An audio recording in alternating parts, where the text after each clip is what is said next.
Welcome friend. मैं हूं संदीप। आज हम लोग फ्रेंड न्यू पैटर्न की स्लॉज देखेंगे जो कि IBPS PO में उसने शुरू किया है ना। तो देखते हैं इसको 150 मेथड से कैसे किया जा सकता है। दोस्तों इससे बहुत कम समय लगता है। इससे 150 मेथड से देखिएगा कैसे आराम से हो जाएगा। पूरा वीडियो देखिएगा। तो फ्रेंड देखिए, अगर आपने मेरे पहले सिलॉस के 150 के वीडियो नहीं देखे हैं तो प्लीज़ उसको देख लीजिएगा, तभी आपको ये समझ में आएगा, नहीं तो फिर देखने का कोई भी फ़ायदा नहीं है ना। तो चलिए शुरू करते हैं। पहला क्वेश्चन क्या है? तो फ्रेंड देखिए क्या है, यहाँ पे कंक्लूजन दे दिया है ना। और इस कंक्लूजन का पूछ रहा है कि स्टेटमेंट पूछ रहा है ना, कि किस स्टेटमेंट के थ्रू ये कंक्लूजन आ जाएगा, मतलब कि उल्टा पूछ रहा है ना। तो देखिए इसको कैसे करेंगे। अब फ्रेंड देखिए, अगर हम ट्रू देखने चले कि कौन सा स्टेटमेंट ट्रू है, तो सारे के सारे हमको चेक करने पड़ेंगे 150 मेथड से, है ना। तो उसमें बहुत ज़्यादा टाइम लगता है। क्यों? क्योंकि अगर हमें कोई भी स्टेटमेंट ट्रू देखना होता है तो हमको अपने सारी कंडीशन फुलफिल करानी पड़ती है 150 की। लेकिन अगर किसी भी स्टेटमेंट को रिजेक्ट करना है ना, तो फिर हमको सारी कंडीशन देखने की ज़रूरत नहीं है। अगर कोई भी एक नहीं फॉलो हुई तो वो ऐसे ही रिजेक्ट हो जाएगा। तो हम लोग रिजेक्शन के मेथड से चलेंगे फ्रेंड। अब देखिए फ्रेंड क्या है कि इसमें कंक्लूजन में एक जो है निगेटिव है और एक पॉजिटिव है ना। तो फ्रेंड आपको हम लोग को पता है कि ये जो निगेटिव स्टेटमेंट है वो हमेशा पॉजिटिव और निगेटिव से मिलके ही बन सकता है, अदरवाइज नहीं आएगा। तो देखते हैं पहले स्टेटमेंट में क्या है। तो देखिए पहला वाला ये पॉजिटिव पॉजिटिव पॉजिटिव पॉजिटिव, एक भी निगेटिव नहीं है, तो इससे तो ये नहीं आ पाएगा, तो ये तो चला गया। इसे सेकंड में देखिए पॉजिटिव पॉजिटिव पॉजिटिव, ये भी पॉजिटिव, तो इससे भी नहीं आ पाएगा। थर्ड वाले में देखिए इसमें भी सारे पॉजिटिव हैं, इससे भी नहीं आ पाएगा। चौथे में देखिए इसमें भी सारे पॉजिटिव हैं, इससे भी नहीं आ पाएगा। अब नन ऑफ दिस का यहाँ पे ऑप्शन ही नहीं है ना। तो यहाँ पे देखिए पॉजिटिव है, फिर ये भी पॉजिटिव है, ये वाला, फिर ये भी पॉजिटिव है, और ये देखिए हमको निगेटिव मिल गया है ना। इसका मतलब कि इसी से आंसर आएगा। नन ऑफ दिस का ऑप्शन तो है ही नहीं, तो अब इसको चेक करने की ज़रूरत नहीं है ना। अब इतने पे ही हम इसको अपना करेक्ट आंसर टिक कर देंगे एग्ज़ाम में, है ना फ्रेंड। देखिए कितनी आसानी से हो गया। तो बस ऐसे ही रिजेक्शन से ही हमको करना है। चलिए आगे देखते हैं कैसे करेंगे। चलिए फ्रेंड दूसरा क्वेश्चन देखते हैं कैसे करना है। तो देखिए पहला कंक्लूजन क्या है, at least some amount are cost, और दूसरा क्या है, all amount being price of possibility. तो फ्रेंड देखिए एक क्या है, एक नॉर्मल वाला है और एक पॉसिबिलिटी वाला है। तो पॉसिबिलिटी वाले को बाद में चेक करेंगे, पहले हम लोग जो डायरेक्ट वाला है उसको देख लेते हैं। अब वही करेंगे, ट्रू देखने के बजाय एलिमिनेट करेंगे, मतलब गलत देखेंगे, है ना। तो देखते हैं सम अमाउंट आर कॉस्ट, हमें चेक करना है कि स्टेटमेंट से किससे नहीं आएगा। तो देखिए पहले वाले में देखिए अमाउंट यहाँ पे है और कॉस्ट यहाँ पे है। कॉमन वर्ड है हमारे पास प्राइस, और दोनों के ही ऊपर कितना आएगा, 50 आएगा, है ना। तो क्या हम इसको कंबाइन कर सकते हैं? नहीं कर सकते हैं, है ना, क्योंकि कॉमन वर्ड पे 50 है। तो पहला वाला तो गलत हो गया, इससे ये कंक्लूजन नहीं मिल सकता। मतलब पहला वाला नहीं मिलेगा, है ना, तो दूसरा वाला मिले तो भी आंसर क्या है, गलत ही होगा। ठीक है ना। तो दूसरा वाला चेक करने की ज़रूरत ही नहीं है। अब दूसरे वाले पे आते हैं। क्या कह रहा है, सम कॉस्ट आर अमाउंट, है ना। अब देखिए कॉस्ट और अमाउंट में यहाँ पे डायरेक्ट रिलेशन मिल गया, है ना। इसका मतलब क्या है, पहला वाला यहाँ पे फॉलो कर गया। अब दूसरा वाला पॉसिबिलिटी है, उसको अभी लौट के चेक करेंगे, है ना। इसका हमें पता है कि इसमें सही होने के चांसेस है बी में। सी में देखिए क्या है, सम कॉस्ट आर अमाउंट, है ना। इसमें भी वही डायरेक्ट रिलेशन है, यानी इसमें भी पहला वाला ट्रू हो गया, दूसरा वाला अभी लौट के चेक करेंगे।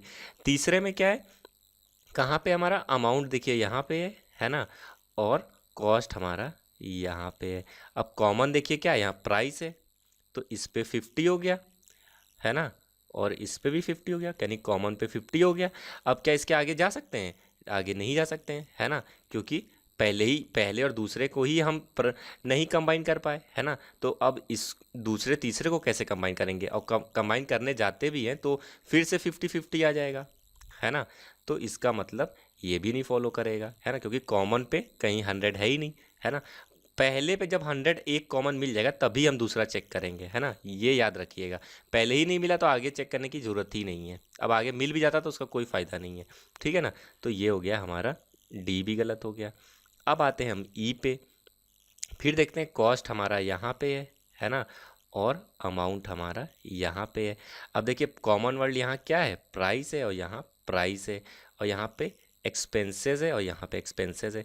अब देखिए दोस्तों, कॉस्ट से लेके प्राइस तक आने में बीच में निगेटिव स्टेटमेंट आ गया, है ना। अब दोस्तों क्या है कि हमने रूल तो पढ़ लिए, लेकिन रूल को हम लोग ऐसा एक मतलब सीरियल वाइज नहीं यूज़ करते हैं, कहीं से भी यूज़ कर लेते हैं, मतलब जहाँ से गलत मिला वहीं से गलत करने के लिए कोई भी उठा लीजिए। अब हमें पता चल गया निगेटिव है बीच में, इसका मतलब इससे भी नहीं निकल पाएगा। अब सारे रूल को चेक करने से क्या फ़ायदा है, हमें पता है कि इतने सारे रूल हैं, उसमें से अगर ट्रू चेक करना है तब तो सारों को चेक करूँ मैं, है ना। लेकिन जब मुझे फॉल्स चेक करना है तो मैं किसी भी एक रूल को देख लूँगा, अगर कोई भी एक रूल मेरा अगर नहीं फॉलो किया तो हमारा आंसर क्या हो जाएगा, वो गलत हो जाएगा। तो जैसे ही यहाँ निगेटिव स्टेटमेंट आ गया, हमें पता है निगेटिव से पॉजिटिव नहीं मिल सकता है, तो ये भी गलत हो जाएगा। अब हमको चेक करना है यही बी और सी में सेकेंड वाले स्टेटमेंट को, all being all amount being price is a possibility. अब दोस्तों क्या है कि हमको पता है कि ये वाली पॉसिबिलिटी कहाँ किस किस स्टेटमेंट से आ सकती है। अगर आपने लोनली वीडियो मेरा देखा है यूट्यूब पे तो आपको पता होगा, नहीं देखा है तो आप जाके प्लेलिस्ट से देख सकते हैं। तो दोस्तों ये कहाँ कहाँ से आ सकती है, अगर हमारा स्टेटमेंट होता all amount being all amount are price, अगर ये होता है ना, ऑल अमाउंट आर प्राइस, तो इससे ये पॉसिबिलिटी आ जाती है ना। या फिर होता सम अमाउंट आर प्राइस, इससे भी आ जाती। या फिर होता कि इन दोनों में कोई भी रिलेशन ही ना निकल पाए, है ना। इन तीन केसेस से ही ये पॉसिबिलिटी आ सकती है, हमको पता है ना। अब हम देखते हैं ये हमारे कहाँ किस स्टेटमेंट में हमें मिल रही है। तो देखिए दोस्तों, हम क्या करेंगे, हमें अमाउंट और प्राइस को कंबाइन करना है। तो देखिए अमाउंट यहाँ पे है सेकेंड वाले में, और प्राइस यहाँ पे है, ठीक है ना। अब हम कॉमन पे देखते हैं, तो इस पे 50 आ गया, इस पे भी 50 आ गया, यानी कॉमन पे आ गया 50। अब हम प्राइस और अमाउंट को कंबाइन नहीं कर सकते। तो दोस्तों हमने पढ़ा था लोनली वीडियो में कि अगर हम दो एलिमेंट को कंबाइन नहीं कर सकते हैं तो उनके बीच में सारी की सारी पॉसिबिलिटीज़ क्या हो जाती हैं, सही हो जाती हैं, है ना। तो इसका मतलब ऑल भी सही होगा, यानी यहाँ पे दोनों सही हो गए, तो यहाँ पे हम बी को करेक्ट कर सकते हैं। लेकिन दोस्तों ये बी तो करेक्ट आंसर है, लेकिन क्या है जिसने भी ये क्वेश्चन अपलोड किए ये मेमोरी बेस्ड है ना, तो हो सकता है इसमें कुछ ना कुछ गड़बड़ी है। तो अगर आप सी को देखिए तो सी में भी देखिए क्या है, सम प्राइस आर कॉस्ट और सम कॉस्ट आर अमाउंट, है ना। तो यहाँ से भी यही पॉसिबिलिटी फिर निकल के आ जाएगी, तो इससे भी सेकंड वाला सही हो जाएगा, यानी सी भी सही है। लेकिन एग्ज़ाम में दो ऑप्शन तो कभी सही होते नहीं है, इसका मतलब जिसने भी ये मतलब स्टूडेंट ने ही ये गूगल पे डाले हैं या कहीं भी डाले हैं साइटों पे, फेसबुक पे, है ना, तो उसने कुछ ना कुछ गड़बड़ कर दी अपलोड करने में, तो इसलिए यहाँ पे दो सही आंसर निकल रहे हैं ना। अब आगे देखने की हमें कोई ज़रूरत ही नहीं है, क्योंकि इन्हीं से हमारे स्टेटमेंट सही हो गए, ये कंक्लूजन सही हो गए, है ना। तो आगे वालों को नहीं चेक करते हम लोग। तो दोस्तों यहाँ पे दो हमारे आंसर सही है, इस जिसने भी प्रोवाइड कराया है उसके हिसाब, क्योंकि अब उसने जो दिया है, अब मैं ये नहीं कह सकता हूँ कि ये गलत है, या अब जो है वही मैं आपको बताऊंगा, है ना फ्रेंड। तो यहाँ पे दो सही हो रहे हैं, लेकिन एग्ज़ाम में कभी ऐसा नहीं होगा, है ना, उससे बेफिक्र रहिएगा, एग्ज़ाम में एक ही सही होगा। अब देखते हैं हम लोग नेक्स्ट क्वेश्चन को। चलिए फ्रेंड, हम लोग तीसरा क्वेश्चन देखते हैं। क्या कह रहा है, कंक्लूजन है all pen being cap is a possibility, और सेकंड क्या है, at least some caps are paper. तो दूसरे वाला जो है हमारा डेफिनेट केस है ना, रियल केस है, डायरेक्ट पता चल जाएगा। तो पहले इसी को देखेंगे, चेक करेंगे, और एलिमिनेट ही करना है हमको, है ना। तो इसी को लेके एलिमिनेट करेंगे, बाद में पॉसिबिलिटी वाला चेक करेंगे, है ना। तो देखते हैं क्या सम कैप, अब एटलीस्ट तो कोई मतलब होता नहीं है ना, हमें चेक यही करना है सम कैप आर पेपर। तो देखते हैं कहाँ पे ये ट्रू हो सकता है, कैप और पेपर में रिलेशन निकालते हैं। तो देखिए यहाँ पे पेपर है और कैप है, और कैसा है, निगेटिव स्टेटमेंट है ना, तो ये तो ट्रू हो नहीं सकता है, तो ये तो पहले वाले से वैसे ही फॉल्स हो गया। अब पहले ही वाला कंक्लूजन नहीं निकल रहा है, तो दूसरे वाला चेक करने की हमें ज़रूरत ही नहीं है। अब सेकंड वाले में आते हैं, तो देखिए यहाँ पे क्या है, no paper is cap, same statement यहाँ पे भी लिखा हुआ है, तो फिर हमको क्या पता चल गया कि ये भी गलत हो गया, बी भी गलत हो गया, इससे भी नहीं निकल पाएगा। अब आते हैं सी पे, तो देखिए यहाँ पे फिर वही कैप पेपर फिर लिखा हुआ है, तो फिर से क्या हो जाएगा, ये भी गलत हो जाएगा। अब आते हैं डी पे आते हैं, तो यहाँ नो पेन इज कलर और colour are paper, some paper are cap. अब देखिए यहाँ पेपर और कैप में डायरेक्ट रिलेशन आ गया सम का, है ना। तो यह 50-50 डायरेक्ट रिलेशन है ना, ये तो फॉलो हो जाएगा। वैसे भी सम का ही रिलेशन दिया हुआ है, वहाँ पे भी वही है, तो ये तो पहला वाला फॉलो हो गया। अब पॉसिबिलिटी वाला भी आके चेक कर लेंगे, पहले ई में देख लेते हैं कि पॉसिबिलिटी को चेक करने की ज़रूरत है भी कि नहीं है। हो सकता है अगर ई वाला में अगर ये वाला भी नहीं फॉलो हुआ है ना, सेकंड वाला, तो पॉसिबिलिटी चेक करने की ज़रूरत ही नहीं है, सीधे डी मार देंगे, है ना। तो एक बार हम लोग पहले चेक कर लेते हैं ई को भी। क्या करना है, सम कैप और पेपर देखना है। तो देखिए कैप यहाँ पे है ना, और पेपर यहाँ पर है ना। और कॉमन क्या है, कलर, कलर यहाँ है, कलर यहाँ है, तो यहाँ कलर पे कितना आ जाएगा, 50 आ जाएगा, और यहाँ यहाँ कलर पे 100 आ जाएगा, है ना। अब कंबाइन तो कर सकते हैं फ्रेंड, लेकिन एक स्टेटमेंट क्या है हमारा, पॉजिटिव है ये वाला, है ना, और ये वाला स्टेटमेंट कैसा है, ये वाला निगेटिव है। और कभी पॉजिटिव और निगेटिव स्टेटमेंट से हमें पता है कि पॉजिटिव स्टेटमेंट निकल ही नहीं सकता, कंक्लूजन निकल ही नहीं सकता है, और ये कंक्लूजन हमारा है पॉजिटिव, है ना। तो इसका मतलब ई भी नहीं फॉलो करेगा, सीधे सीधे हमारा आंसर डी हो जाएगा, पॉसिबिलिटी चेक करने की जरूरत ही नहीं आई, है ना। तो इस तरह से हम कर लेंगे, अपना टाइम सेव कर लेंगे। अब आते हैं हम लोग फ्रेंड नेक्स्ट क्वेश्चन देख लेते हैं। फ्रेंड देखिए क्या है हमारा कंक्लूजन, कह रहा है some celebration are rejection and no invitation is an attraction. Friend देखिए कैसे शो करेंगे, देखिए ये क्या है, एक निगेटिव कंक्लूजन है, और निगेटिव कंक्लूजन किससे आता है, कम से कम एक पॉजिटिव हो और एक निगेटिव हो, तभी आ सकता है।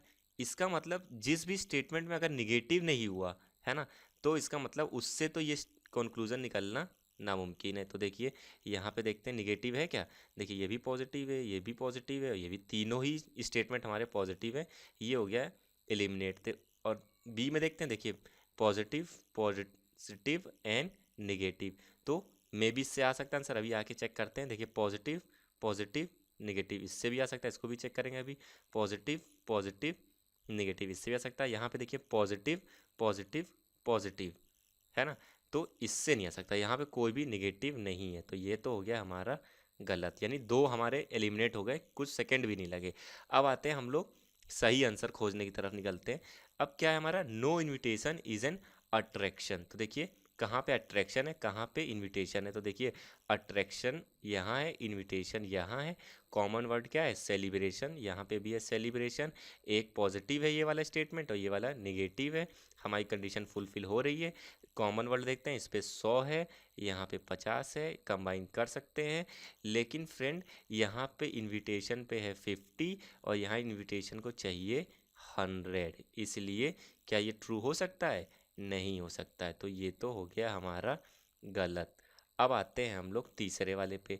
तो देखिए फिर से हमको किसको करना है, इनविटेशन और अट्रैक्शन को। तो इनविटेशन तो यहाँ है हमारा, है ना, और अट्रैक्शन यहाँ पे है, और यहाँ पे रिजेक्शन है, और यहाँ पे सेलिब्रेशन है। तो कंबाइन करने के लिए पहले हमको तीनों का यूज़ करना पड़ेगा, है ना। तो इनविटेशन, अच्छा अच्छा देखिए इससे कर लेंगे, यहाँ पे इनविटेशन है और यहाँ पे रिजेक्शन है, कॉमन वर्ड मिल गया, है ना। तो ये देखिए इस पे हम डालते हैं 50 और इस पे डालते हैं 100, है ना। तो ये क्या कंबाइंड तो हो गया, है ना। अब देखते हैं वैल्यू पुट करके, और एक पॉजिटिव भी है और एक निगेटिव भी है, ये भी कंडीशन फुल हो गई। अब वैल्यू पुट कर लेते हैं, तो इनविटेशन को चाहिए 100, और यहाँ पे इनविटेशन के ऊपर 100 है ना। और अट्रैक्शन को चाहिए कितना, 100, और यहाँ पे अट्रैक्शन के ऊपर 100 है, यानी दूसरा वाला तो ट्रू हो गया। अब येले को भी देख लेते हैं, सेलिब्रेशन और रिजेक्शन को। तो सेलिब्रेशन कहाँ है और रिजेक्शन कहाँ है, तो देखिए सेलिब्रेशन यहाँ पे है ना, और रिजेक्शन यहाँ पे है ना। और कॉमन वर्ड क्या है, इनविटेशन, ये है इनविटेशन, और यहाँ पे भी इनविटेशन है, और यहाँ इनविटेशन पे देखिए कितना 100 है, और यहाँ पे 50 है, यानी कॉमन वर्ड पे एक 100 तो आ गया, यानी इसको कंबाइन कर सकते हैं, है ना। अब कंबाइन कर सकते हैं, तो देखिए यहाँ पे सेलिब्रेशन को चाहिए था 50, और यहाँ पे सेलिब्रेशन पे 50 है, ठीक है, और रिजेक्शन को चाहिए था 50, और यहाँ पे रिजेक्शन पे 50 है, यानी ये भी ट्रू हो गया, यानी दोनों ही हमारे ट्रू हो गए, यानी सी हमारा आंसर हो गया, है ना। अब डी को नहीं चेक करेंगे, है ना, वैसे तो अब, लेकिन फिर भी रुकिए मैं चेक कर दे रहा हूँ, क्योंकि मेमोरी बेस्ड क्वेश्चन है, हो सकता है शायद अपलोड करने वाले से कुछ गड़बड़ियाँ हुई हो, है ना। तो एक बार इसको चेक, वैसे एग्जाम में चेक करने की जरूरत नहीं है, लेकिन मैं यहाँ कर दे रहा हूँ।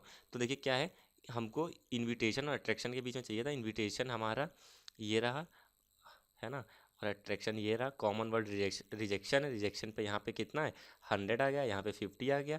कंबाइन कर सकते हैं हम लोग, है ना।